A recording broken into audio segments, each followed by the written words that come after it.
Good morning, eighth grade. So today we're going to be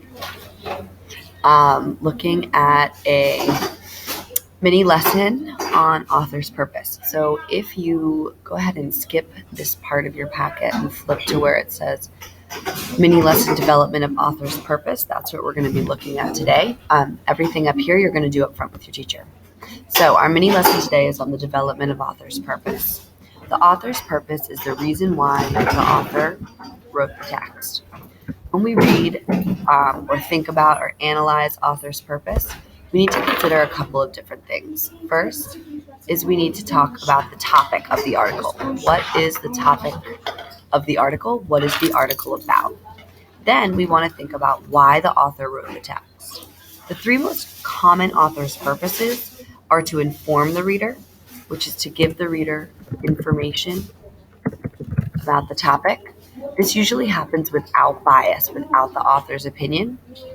To persuade the reader, when we want to convince the reader to believe something or to do something like advertisements or trying to get somebody to buy something. And these two are our focus because we're going to be focused mostly on informational text or nonfiction text.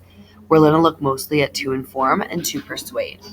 When we talk about fiction, a lot of times we talk about to entertain, which is to share a story intended to make the reader feel an emotion, happy, angry, excited, or to understand a human experience, to understand what somebody went through.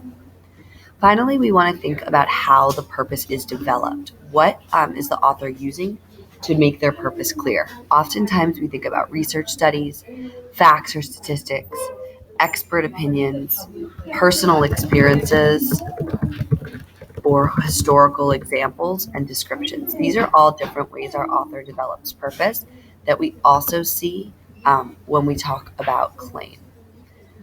So what you're going to do now, after you finish filling in your notes and answering these questions, is go ahead and click on the next link so that you can listen and annotate this text. Your grade today will have to do with your annotations of the text and what you are doing for your claim. So please make sure that you are writing in the margins, underlining claim, and looking for purpose while you read.